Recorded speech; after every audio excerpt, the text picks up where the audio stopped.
Hello everyone, I am Diksha and welcome to my channel target study point. आज का जो हमारा टॉपिक है वो है फ्यूचर परफेक्ट टेंस। इससे पिछले वीडियो लेक्चर में मैंने आपको फ्यूचर इंडेफिनिट टेंस और फ्यूचर कंटिन्यूअस टेंस के बारे में डिटेल में समझाया था, और साथ ही साथ उससे पहले 8 वीडियो लेक्चर में मैंने आपको प्रेजेंट के 4 और पास्ट के चारों टेंसेस के बारे में भी डिटेल में समझाया था।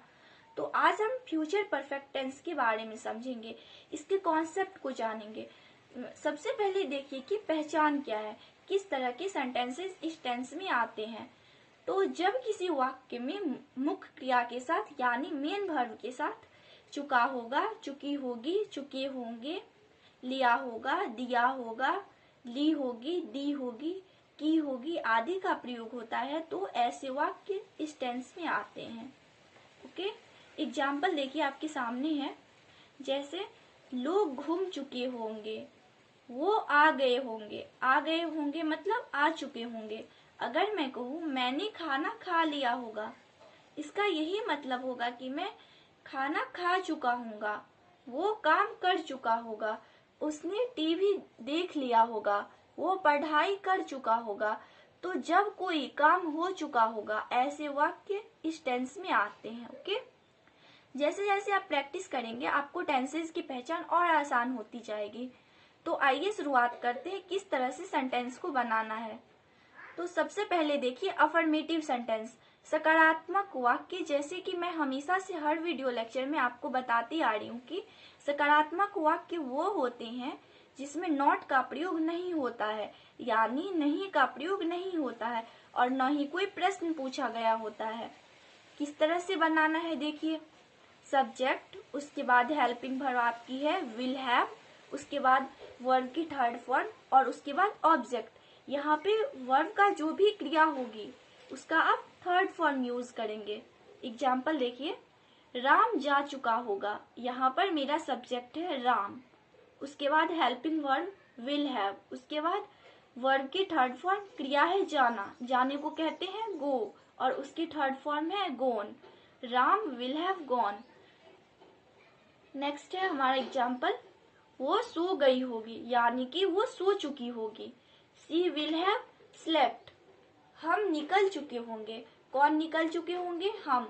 तो सब्जेक्ट कौन है, हमको क्या कहते हैं, वी के साथ हम हेल्पिंग वर्ब यूज करेंगे विल हैव। और निकलना, निकलने को क्या कहते हैं, लिव, और लिव की थर्ड फॉर्म है लेफ्ट। तो हमारा फाइनल आंसर होगा वी विल हैव लेफ्ट, हम निकल चुके होंगे। अब देखिए बात करते हैं निगेटिव सेंटेंस की, नकारात्मक वाक्य। नकारात्मक वाक्य जिनमें नहीं का प्रयोग होता है। तो चलिए देखते हैं इसका स्ट्रक्चर क्या है। इसका स्ट्रक्चर है, सबसे पहले सब्जेक्ट, उसके बाद विल, नॉट, हैव, उसके बाद वर्ब की थर्ड फॉर्म और उसके बाद ऑब्जेक्ट। एग्जाम्पल है, राम नहीं गया होगा, यानी राम नहीं जा चुका होगा, Ram will not have gone. वे सोई नहीं होगी, she will not have slept, वो निकले नहीं होंगे, we will not have left. इसी तरह से इंटेरोगेटिव सेंटेंस, प्रश्नवाचक वाक्य।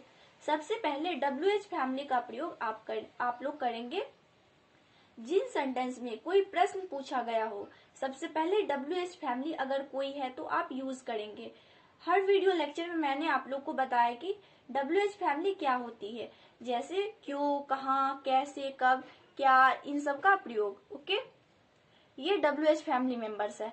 अगर ये प्रश्न में है तो आप सबसे पहले उसे यूज करेंगे, उसके बाद हेल्पिंग वर्ब विल का यूज करेंगे, उसके बाद सब्जेक्ट, और उसके बाद नॉट। अगर सेंटेंस में नहीं का प्रयोग है तो नॉट का यूज करेंगे सब्जेक्ट के तुरंत बाद, अगर नहीं है तो फिर नहीं करेंगे। ओके, उसके बाद हैव का यूज करेंगे। तो यहाँ पे इम्पोर्टेंट पॉइंट ये है कि विल हैव में से विल तो चला जाता है सब्जेक्ट से भी पहले, यानी सब्जेक्ट के भी आगे आ जाता है, और हैव का प्रयोग आप सब्जेक्ट के बाद करते हैं, उसके बाद वर्ब की थर्ड फॉर्म और उसके बाद ऑब्जेक्ट।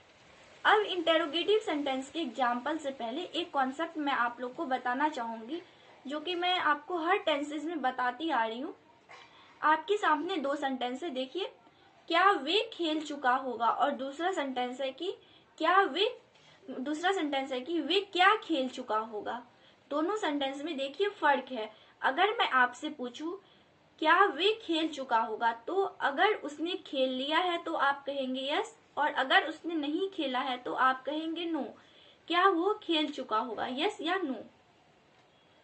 तो अगर किसी प्रश्न का उत्तर आप यस या नो में दे सकते हैं तो समझ जाइए वहां पे WH फैमिली का प्रयोग हो सकता है, सॉरी नहीं हो सकता है।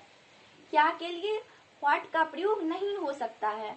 लेकिन दूसरे सेंटेंस में देखिए वो क्या खेल चुका होगा, तो आपको बताना होगा कि वो क्या खेल चुका होगा। क्रिकेट खेल चुका होगा या बास्केटबॉल खेल चुका होगा या जो भी खेल चुका होगा वो आपको बताना होगा। तो ऐसे सेंटेंस में जब आप हाँ या ना में जवाब नहीं दे सकते बल्कि आपको बताना होता है कि क्या, तो क्या के लिए आप WH फैमिली व्हाट का यूज करते हैं।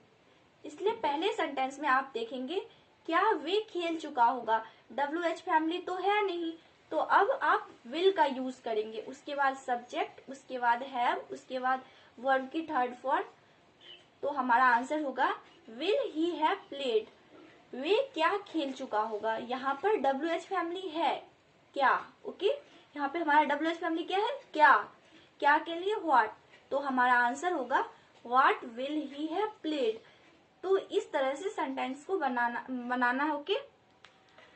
So thanks for watching my video. अगर आपको ये वीडियो पसंद आई हो तो लाइक करना मत भूलिएगा और चैनल को ज्यादा से ज्यादा शेयर कीजिएगा। Thank you.